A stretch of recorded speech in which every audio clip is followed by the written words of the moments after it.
Hey everybody, welcome to Dragon Quest FM live stream.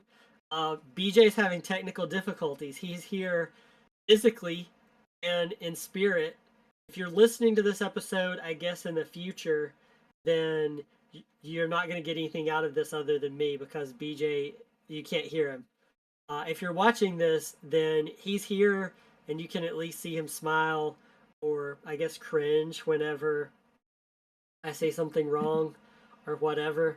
Um, so yeah, this may be a little rougher than the live stream we meant to have, but please definitely chat with us right there.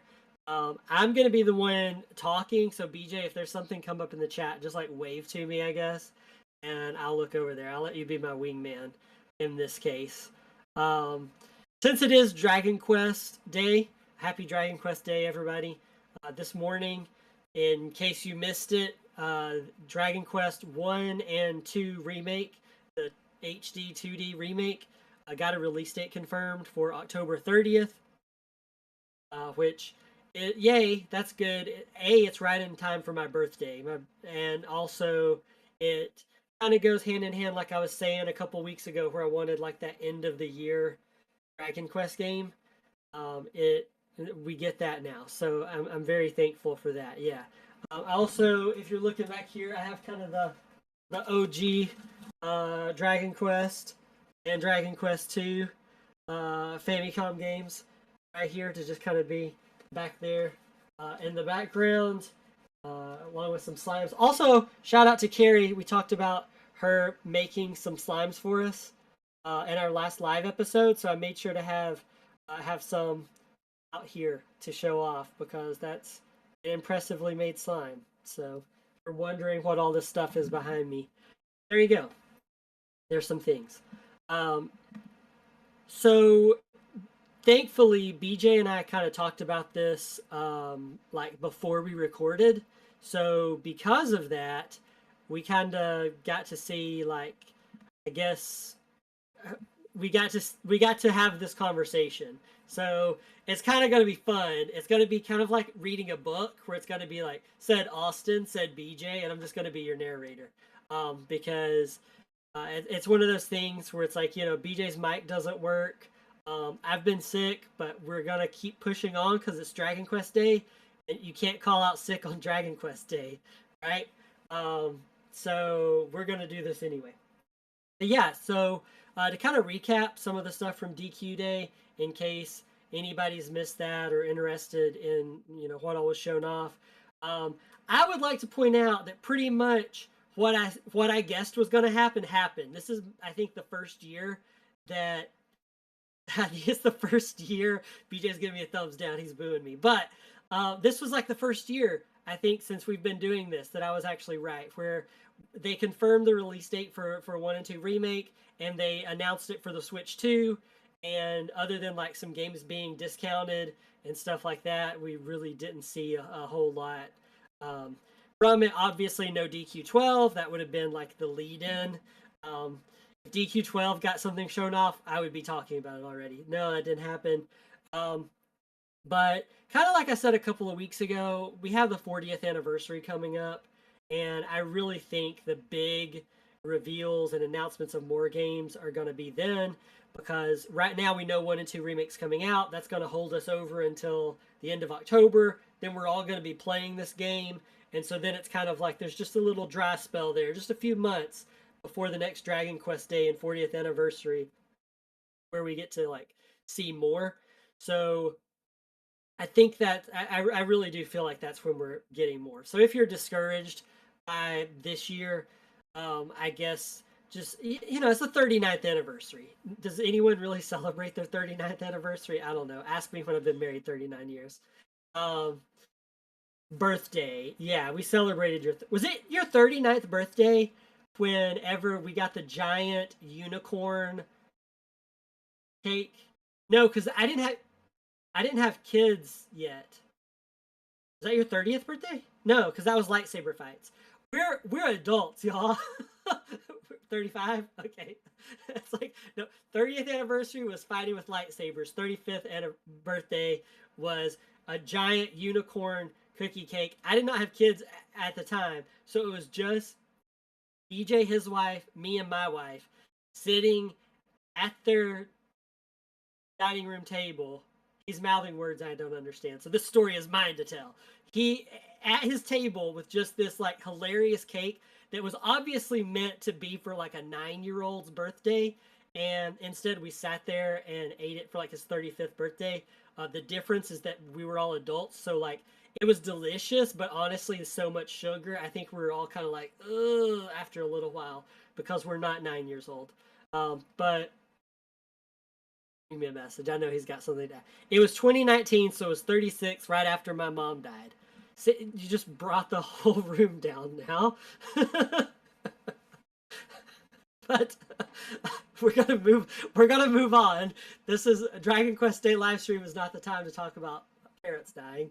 But yes, it was kind of one of those things that they shared a birthday and he needed cheering up. So it was kind of like we went all out for being goofy so that he could have like a happy birthday, right? Did that give like justice to what you wanted to say? Okay, he's giving me a thumbs up now. This is fun. I feel like I'm that, you know, the like if you ever set your TV to like descriptive audio and there's like that voice that's like George walks across the floor and points at Harry and says, I feel like the descriptive audio guy for this. So anyway, where were we? Oh yes, DQ Day announcements. We did get a collector's edition for 1 and 2 remake. It is a Square Enix exclusive. It's $149.99, so $150. They did still have them in stock as of like 2 hours ago. But for any platforms, because it's a Square Enix store exclusive, you're gonna have to pay shipping. BJ and I were joking around earlier that like it's $150 for the collector's edition, but it's an extra like 200 for shipping, which is barely even hyperbole. If you do standard shipping, it's about $25. It came out to I told you in the chat what it was. It was like 187.23, I think, was my total for like the Switch version. If you want 2-day shipping, it's $70. $70 for something that Amazon does for free. Well, I guess not free. I guess you have to pay a membership, but for $140, you get 2-day shipping for the year. This is $70 for one, so like half the price of a Prime membership for 2-day shipping. It's absurd. Like the next day shipping, I think was like $90. So that's kind of my. And I think BJ agrees with this based on his face. We kind of have a discuss anytime something is like a Square Enix exclusive. No offense, SE, but it's like the shipping cost for the Square Enix store is always just absurd, and it's kind of like anytime I hear that a collector's edition I want is coming out, I'm like, yay! And then when it says Square Enix exclusive, it's just kind of like, oh. And that's almost 90% of the time. That means I don't end up getting it because for whatever reason, just that extra money is like the difference for me. Like the even though there's not a huge difference, I guess at the end of the day between 150 and like 187, it seems like that's enough of a difference. I don't know. Let's see. Joel said Australia got dicked. We can't even get the collector's editions. That stinks. Man, why they just didn't release the Australian editions in Australia? Man, all right. Yeah, that really sucks. Um, hmm. I, that's yeah, that really sucks. I'm sorry. I wonder if they're U.S. and Japan only. I work with a lot of people in the U.K., so usually I get to hear about like, oh, this is available for this price in the U.K. or this isn't available at all. I wonder if it's in the U.K. I don't know. Actually, also shout out to BJ for typing in the chat. So you're at least doing something right now. You're not just making faces at me. Yeah, that's good. Some other kind of disappointing news, I guess, in it not being available in other countries and it costing having to pay shipping and all that, is I saw that the Switch 2 version is actually a game key card only, which I am so thankful for. I came this close, even though I don't plan on getting a Switch 2 at launch, I came this close to getting the Switch 2 collector's edition version because I was like, oh, the new one, and I didn't know that it was game card only. Um, and then I was like, well, I don't know if I'm even going to have a Switch 2 by like November. So I'll go and get the original Switch version instead. Um, so I'm glad I did because, like, on top of all the other things about like paying the 187 or whatever, just getting just the case is kind of disappointing. I'm not a big fan of that kind of trend lately where it's like collector's editions come out and then it's just like I've seen a lot of, have you noticed this trend too for like collector's editions? It's like they send you the case but not the game. It's just a download code. And I'm kind of like, if I'm paying $150, this is my like old man shouts at cloud rant, but it's like if I'm paying $150 for something, like at least include the game. Like give me the actual physical copy of the game. It's just I don't know. It's absurd to me, and that's also kept me from buying collector's editions. If like I see that the standard $60 version actually has the game, and then the $100 collector's edition is just the code, I'm just like, whatever. I'm gonna get the game because I think just personally, this is I know everybody's not like this, but just me personally, it's like I I at the end of the day, I care about the game. Like the bonuses are just that in my mind. They're the bonuses. And it's like sometimes those bonuses are really make or break. Like the art book that came with the DQ11 collector's edition. Like it's like, no, I gotta have that book. Like that is a must.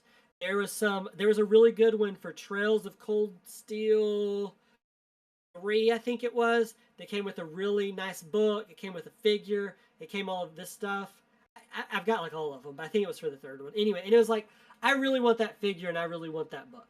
So it's like if those had come without the game, I think I probably would have given in anyway because it's like to me the book for Dragon Quest 11 is worth the that price. It was like $80 or whatever. So, so Joel said that's what Death Stranding 2 Collector's Edition is. No physical only download with 2 days early access. Yeah, see that stinks. That's like um, there's another one I've seen recently that was like that. I think it was another PlayStation game that was like that, where it's like you just got maybe it's like Ghost of Yotai maybe Collector's Edition. I can't remember. Nobody quote me on this, but it was kind of one of those things where I don't know. So the fact that it's only the game card on Switch 2, that's disappointing. Some of the pre-order bonuses look cool. It's from my cursory glance of looking through it, it's all stuff that most stuff that you get in the game already. It's just that you can start out with it to kind of help you, level up. Excuse the game. I did notice, BJ, this is for you. I did notice that if you have download content for 3 remake on your system already, that you get the dog suit for DQ1 and a cat suit, one of the cat suits for DQ2.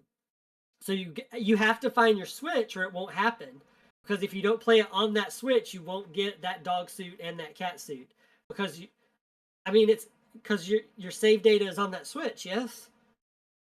Because you have to have previous save data for it. He's typing me an answer for people who are listening to this episode on Friday and just struggling through it. He's miming at me things I think he's typing. But yeah, so you have to have the save data. So all the more motivation for you to find your Switch. Which honestly, I'm surprised. Like you guys were packing when you thought you were moving, and you still didn't find your Switch.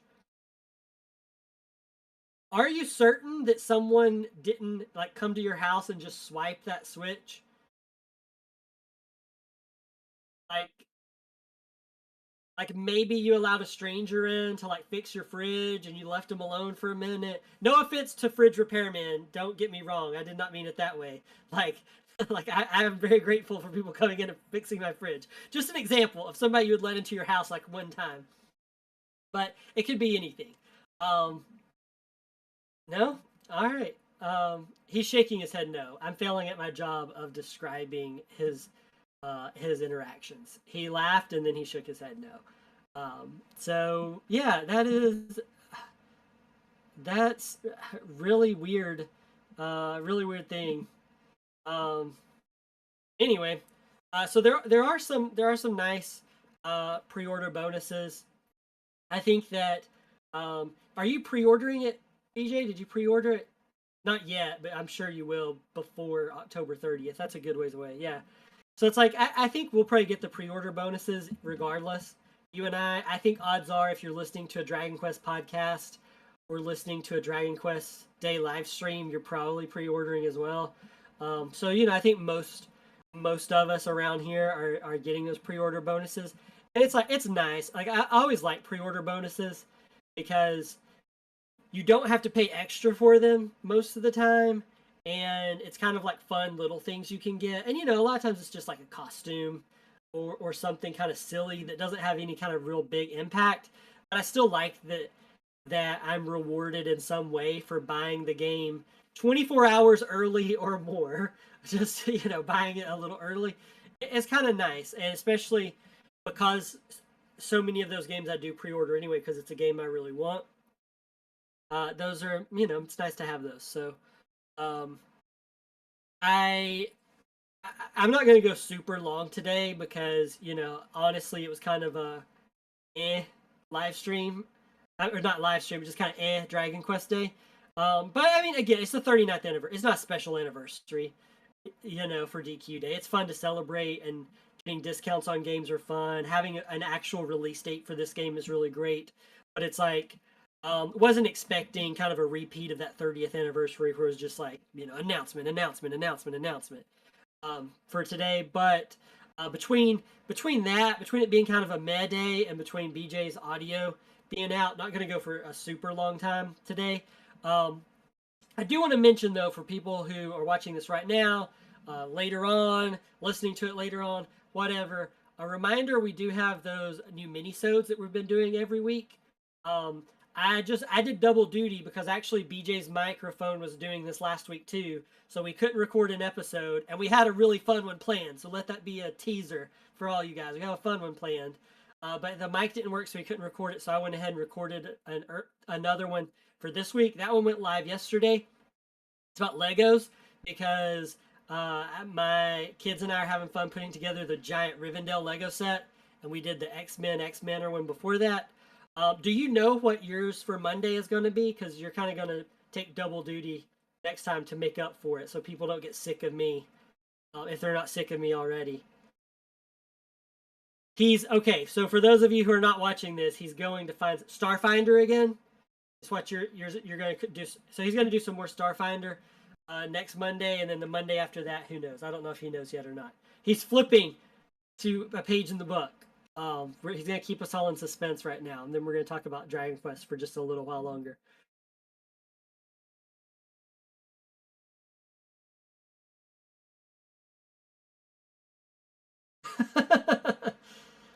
While he's flipping it, yeah, there was some cool things that got shown off for countries that like Japan that we can't touch. Like Joel mentioned, the DQ8 walk stuff, which did look cool. Before that, BJ showing Starfinder Fantasy Adventures with dragons on it. I guess that's what he's going to be talking about, dragons in Starfinder. Okay, he's mouthing out dragons, like screaming it right now. We all can't hear him, but he is very passionately screaming dragons. Um, but yeah, there was some cool stuff, that Japan is getting. They also had the DQ8 walk thing reminded me recently, not for DQ Day, but they had the whole Dragon Quest DQ TAC like FF7 stuff where they gave like Tifa and Cloud, Aerith, everybody like a Dragon Quest art style, and that was really cool. Seeing like Cloud hanging out with Magelli, right there, Magelli, and things like that. Like that was really cool to see. Just sad that that kind of stuff we don't have access to over here anymore. Um, but yeah, overall, if you missed Dragon Quest Day this year, you didn't miss a whole lot pre-orders and release date for 1 and 2 remake going live are definitely the big takeaways from all of this. And it's kind of like, honestly, like that's probably one of those things that I think like I think that's really all we needed this year. We've had several DQ spinoffs. We had the 3 remake. We knew 1 and 2 remake was coming out. We know 12 is going to come out eventually. Like at the end of the day, I think that's really all you need. And also, you have to think like in terms of think about Final Fantasy. I mean, it's like Dragon Quest fans are eating good compared to like some other major RPGs. I mean, think about like Final Fantasy. You have to think that 7 Remake Part 3 is coming out at some point. 17 will eventually come out one day, but it's like they haven't made announcements of those things yet and shown them off. So it's like with Dragon Quest, we've had some really nice spin-offs. We have these remakes coming out right now. I would be lying if I said I'm not a little disappointed that we didn't get a hint of like 4, 5, and 6 remakes. I am really hoping that we get Zenithia trilogy remakes. And just more than anything, just to get them on like a systems, I guess I should say, that more people can have access to. It's like the DS versions are fantastic. The mobile ones are fine if you play on mobile and don't mind that kind of vertical angles. But it's like I would really love. I've been wanting the Zenithia games to come out on Switch forever, and now that they're doing these HD 2D remakes, I'm hoping we'll get them because three sold above expectations and did really well over here, better than expected in the States. DQ11, also did really well for the series. So seems like Dragon Quest is starting kind of like an uptick trend over here in the West. So I'm hoping if 1 and 2 remake does equally as well and also does above expectations. I guess the caveat there is that because DQ3 was above expectations, now Square Enix's expectations are probably on with 3s. So we got to buy 1 and 2 remake even more to set it above. But it's like the point being is if these games do really, really well, then we will hopefully get the Zenithia trilogy games at some point in the future. But I'm going to go ahead and wrap this one up for today because BJ can't talk and there wasn't a whole lot to say about it today. But we wanted to go ahead, since we'd already promised a live stream episode, we wanted to at least go ahead and do one, even if he couldn't talk. And hopefully I filled the silence enough that this works okay as a podcast episode on Spotify. I like to talk. I'm a pretty talkative guy. I think I filled the silence. Remember, you can talk to us on Blue Sky at dragonquest.fm. You can go to Twitter. You can hit the subscribe button. That's what BJ's telling me to do right now, right? Hit subscribe since we're on YouTube right now. I don't know. The links are down below me right now on this video. That's what he's saying. We're playing like charades now. This is fun. You can't get this entertainment anywhere else. But thank you guys so much. I'm at Dragon Quaston, Twitter and Blue Sky. He's BWK Games. I'm still not used to your new handle. BWK Games. BJK Games. All right, he's bjkgames.com. And remember to subscribe, follow us wherever on YouTube. That's at youtube.com/@DQFM. Thank you guys for hanging out in the chat. Joel, thanks for talking with us. BJ, thanks for sticking around and nodding and giving me thumbs up every so often. And talking in the chat there. That was also helpful. Hope you guys have a great week. And we'll be back, hopefully, with audio for BJ2 in next week's episode.